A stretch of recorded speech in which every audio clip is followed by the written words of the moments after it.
I'm Jeff Philbin, and this is Dinner DeeAs. Today, one pot chili made with beef, beans, and beer. Grab a cold one as we heat things up with a slow cook classic.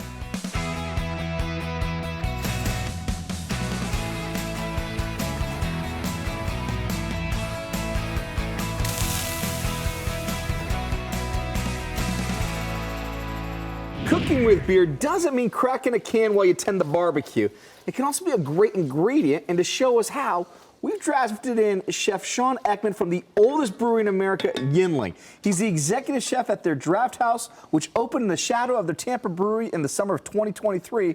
Besides dating back to 1829, making it the oldest brewery in America, Yuengling is still American-owned and family-operated. 5th generation, going on 6, you say? That is correct. Super cool. And we're bringing suds and snacks together 3 ways. In a black and tan chili, then in a beer cheese, and finally as a brine for chicken and a buffalo sauce. To serve it, though, we're starting with the chili. Absolutely. All right. So right here, we've got some ground beef. We've ground it down with just a little bit of canola oil, let some of its own natural fat render out. Once you get it down, there's no more pink left in your hamburger. Biggest thing is you want to get a good bit of that fat out of there. We say to drain probably about half of it out of there. Because you still want to keep some of that for some of that flavor. You want to keep it in for some fat, some flavor, and it's also going to help us mix with the flour here in one of the later steps. That'll help us kind of thicken the chili and give it its nice consistency. Perfect. How long did that take for you to be able to ground that ground beef there? That was about 7 or 8 minutes. And then next thing, we're going to go in with a little bit of onions. Okay. We're also going to add our green bell pepper. Nice. Just add a little bit of chopped garlic on. Okay. So we're getting our aromatics in. Just let those vegetables start to sweat down, start to get soft, get all happy with that beef. Again, one pot, that's one of the beauties of this dish. We don't have to get a whole bunch of dishes or anything dirty. Yeah. And we just let it cook down and be wonderful and happy. For Chef Sean's recipe for his black and tan chili, plus the beer cheese and lager for the buffalo sauce that we're having coming up later, just go to dinnerdeas.com. As these vegetables are coming along nicely, they're starting to soften. I can see. Typically, you want to go about 8 or 10 minutes with those, get everything nice and soft. Okay. But we're going to head and start getting our spices put in. Perfect. So coming up, we've got some chili powder, a little bit of smoked paprika. If you don't have smoked paprika, you can absolutely use regular paprika. Okay. We're going to put a little cocoa powder in. Cocoa powder. What's the purpose for adding the cocoa powder? So the inspiration behind the cocoa powder is like a traditional Mexican mole. Okay. So the flavors of the cocoa, not for sweetness, but for bitterness, really pairs very well with the chili and the beer throughout the dish itself. Okay. Then next we're going to go into cumin. Cumin has a nice smoky earthiness to it as well. Some oregano, black pepper, a little bit of cayenne over there for some heat. We're not trying to make a 5-alarm or a super hot chili, but we do just want a little spiky heat, bite. Okay. just to pick up that earth and that chili flavor, and then obviously some salt as well. So I'm going to grab some flour here. Okay. So this is a somewhat, I would call it, uncommon ingredient for what people might see in a chili. I've never done flour for the chili. So what is the purpose for adding flour into your chili? So we're adding flour in, one, because we want it to have some body. We want it to have some character. So different chilies get that from different places, but we've decided to take the approach with ours to go ahead and put some flour into it. Okay. And it helps to give it just a nice creamy mouthfeel and consistency whenever you're eating it. Okay. Now we're going to move on to one of our next ingredients, and probably the best ingredient. The best ingredient? So we are going to grab one of our black and tan beers. That's the spirit. That's the way to go with it. And one of the best things about this is it comes pre-measured, 12 ounces. That's exactly how much an we're easy looking one. for. So it's just like one bottle of beer. Just take that down off the wall. Yep, exactly. Now, why the black and tan beer? Black and tan, again, we mentioned the cocoa that we put in it before.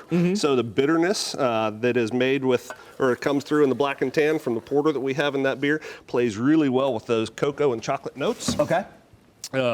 And so, again, not chocolate for sweet, but chocolate for bitter. For the bitterness. And to really combine in with the rest of the chili peppers and the flavors and the seasonings that we have going on. So we're going to put a little beef stock in here as well, if I can reach across you. Absolutely. So we got beef stock. Perfect.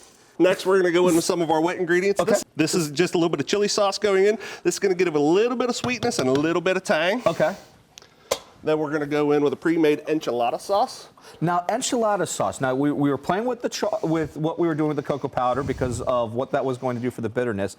The enchilada sauce, why are you adding this in here? Enchilada sauce, typically at its base of it, is made from whole roasted dried chilies. Okay. So you get a lot of depth, a lot of earth, and a lot of complete full round flavor in there that you just can't get by shaking a bottle of chili powder in there. Yeah, interesting. Next, we're going to go to some canned tomatoes with green chilies. Okay.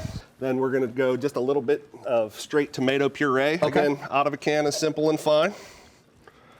And again, this is going to bump up a little bit of our volume, but give it a little bit of acid and a nice, bright, beautiful color. I love it.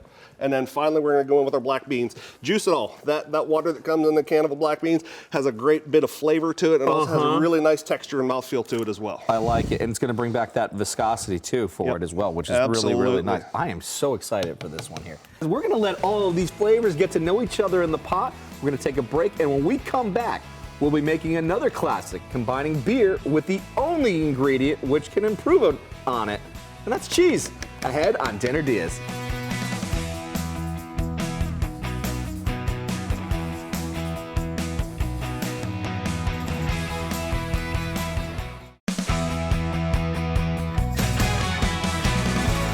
Welcome back to Dinner DeeAs, ideas for dinner from us to you. Today, we're cracking open the brewskis, not just to get our liquor on, but to cook with. And here showing us how is Chef Sean Ekman. He's the executive chef at the Yuengling Draft House and Kitchen next to the Yuengling Brewery near Busch Gardens in Uptown Tampa. Before the break, we used black and tan in our chili, which is cooking, as you can see. And now we're making the ultimate pub snack, beer cheese. Beer, cheese, chili, that's 3 of my favorite food groups.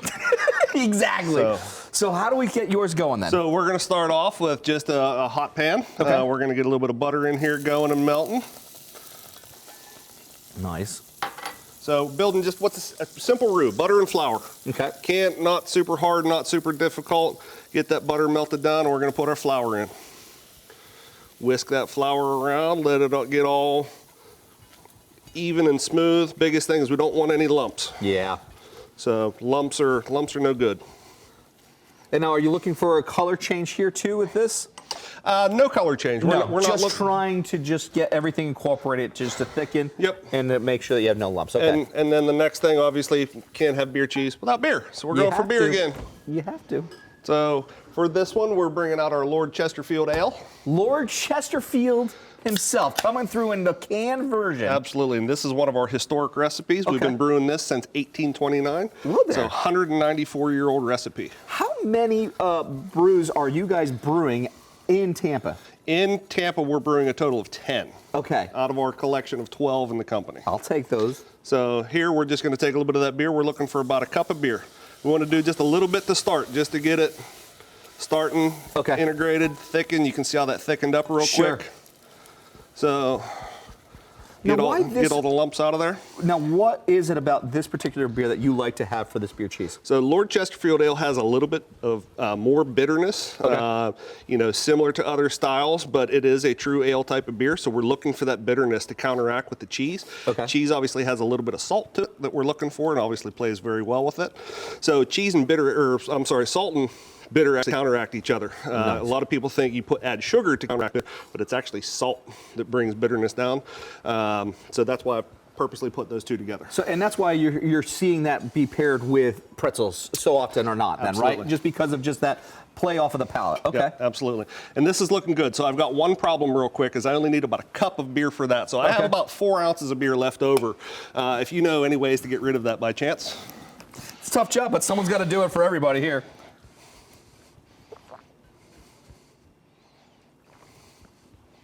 Ooh, that's good. Really good. Really crisp. Like I said, a little bit more on the bitter side, but it's very refreshing still. Some of the more bitter beers that you can get out there, it's almost like they suck the moisture out of your mouth, and you're like, whew, I need something else after that. But it just leaves you wanting more of it. I just went back for more of it, and I could go back for more of it, because if you've got cheese and beer on hand, and you want to make it your own beer cheese, Chef Sean's recipe is on our website, along with his black and tan chili at dinnerdeas.com. Just scan the QR code on the screen to take you right there. So now that we got our beer in and it's smooth and we're starting to get a little bit of bubble there, we're going to go in with some milk. Again, this is going to help with the creaminess of the cheese and the final overall texture. Now we're just using whole milk here? Just whole milk, nice and simple. We're not looking for heavy cream or half and half. We get enough fat and consistency and texture from the cheese, so we're not looking to fat bomb it with anything else or heavier than that. Perfect, perfect, perfect, perfect. Next, we're going to go in with some spices. spices. So we're going with some black pepper, a little bit of sweet paprika, kosher salt, onion powder, garlic powder, and a little bit of jalapeno. Nice. Diced up nice and good. Okay. So we're just gonna go in the pool with everybody. This is one of the great things about this recipe is how simple it is. It really comes together in no time. I love it. I like to use a recipe like this when I'm entertaining or I have a crowd over. You know, I can really make this right in front of them. It's you know, fun. because when you're a chef, everybody ends up in the kitchen. Whether you want them to or not, Exactly. everybody ends up in the kitchen, so I might as well cook for you while you're there. Tell us a little bit about the Draft House. Because Draft- this is your house now. Right, Draft House is a great facility. This is really kind of where you can come to experience, you know, 194 years of tradition in the person. To see what the family has kind of worked for through this legacy that they've created and created out of this Dynamite brand. So we're serving some familiar foods, but you know, we're putting some interesting twists and spins on things as well. This is a little bit of Dijon mustard, by the way. And now we just added a little bit of Dijon mustard into our beer cheese. And now on the screen here, this is what, the chili? That is our black and tan chili. Very nice. That is correct. So And this is again, similar to the one that we're making. very similar to the one we're making. We just, you know, kind of gussied that one up a little bit and put a little bit more lipstick on it and, you know, made it like nice and pretty and fancy. Now, what is this here that we're looking at? That is what we call our nosh plate. So whenever you come to a brewery and you want to have a beer, you just need a little something to nibble on, but you don't know what you want. You can't, you know, make up your mind. Do I want to try this? Do you want to try that?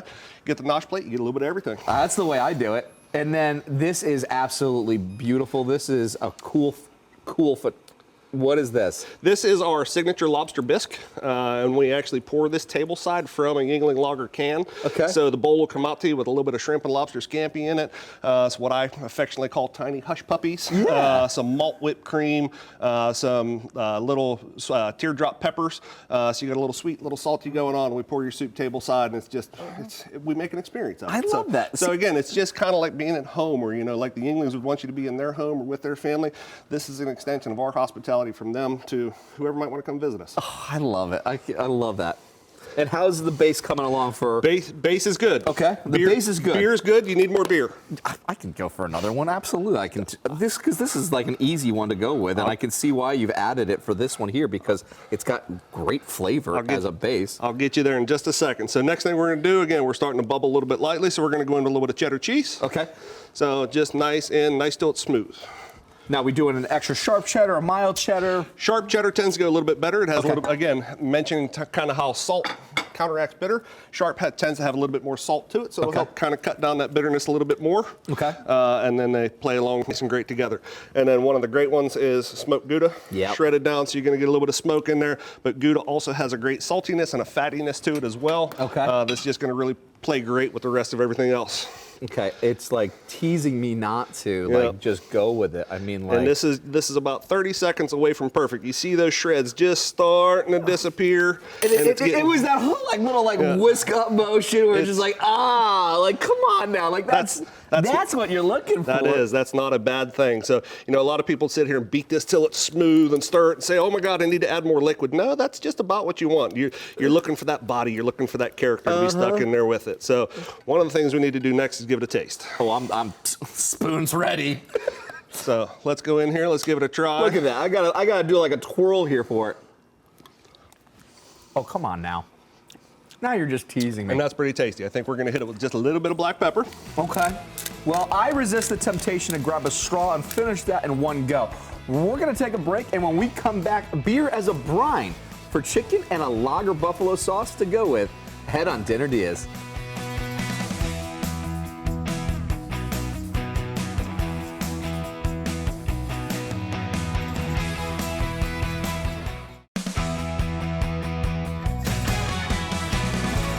Welcome back to Dinner DeeAs. Today, we're helping you find more reasons to buy beer.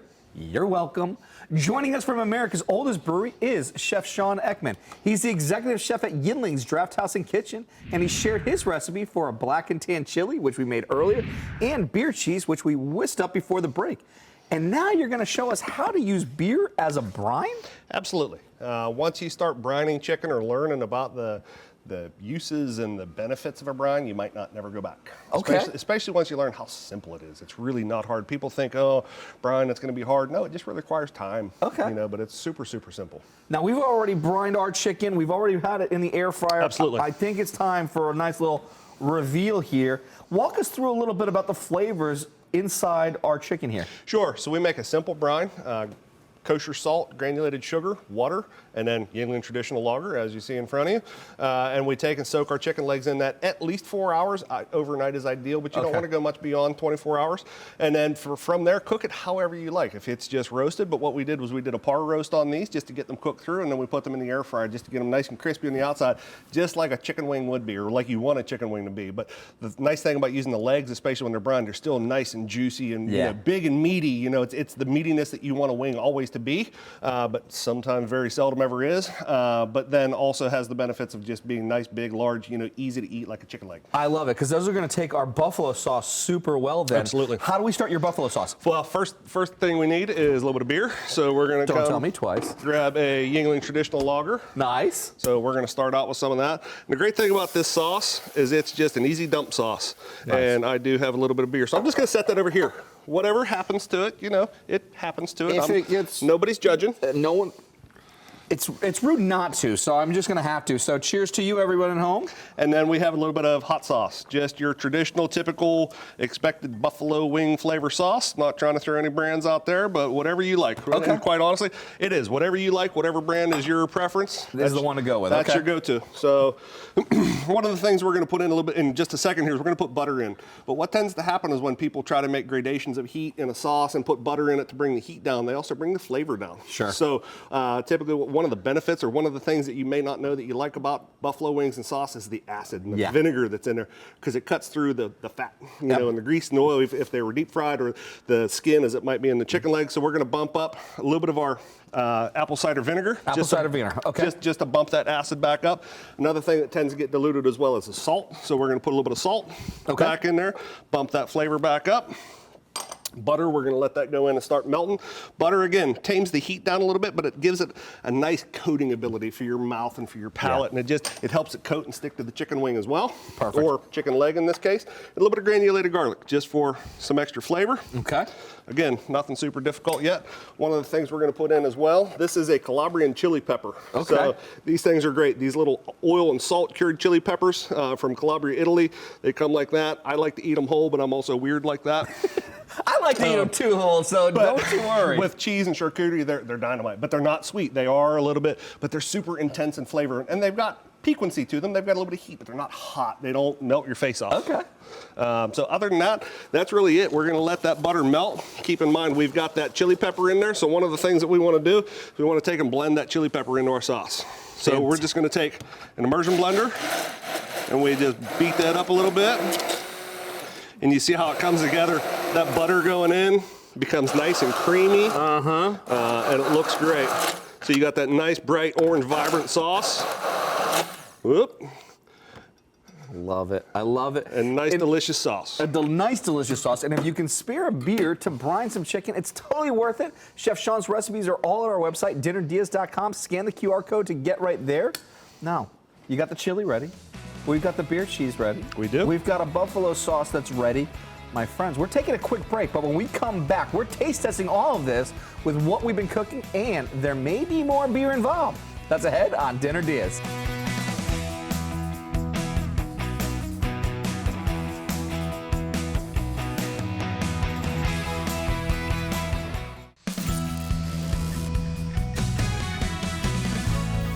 Welcome back to Dinner Diaz, ideas for dinner you can make, and today's have all been using delicious beer.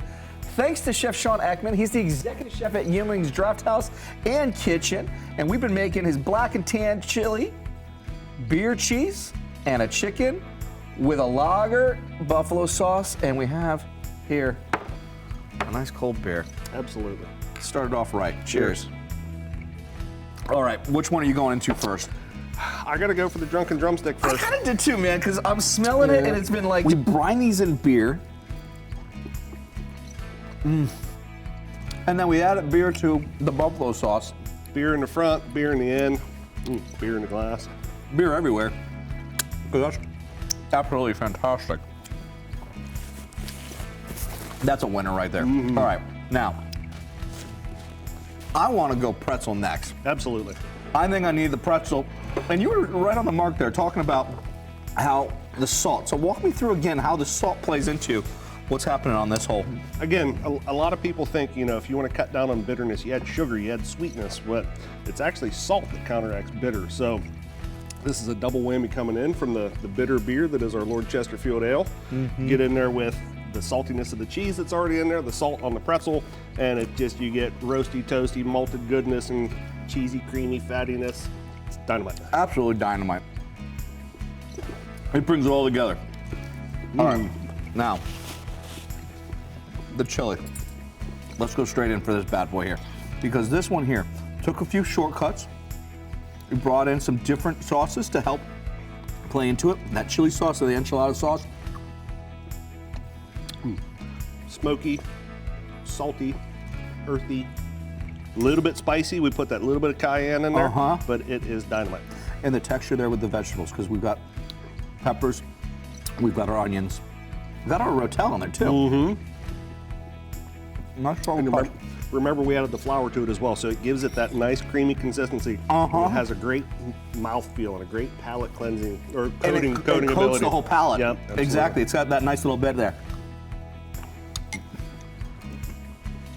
I didn't know to do flour, and now I know something. Now you know. Now I know, and now you all know. Thanks again to Chef. Excuse me, I'm still chewing here. Thanks again to Chef Sean Ekman. There's a link to Yinling's Draft House and Kitchen at our website, along with all his recipes from today at dinnerdeas.com. Just scan the QR code to get there, and while you're there, let us know what you cooked and how it turned out, like Jackie did. Hi, Jackie. She made the salmon patties shared by April Page, aka Girl in a Grill, and she said they turned out really good, and I'll be making them again. Thanks, Jackie. I'm Jeff Philbin. Join me next time for more Dinner Diaz.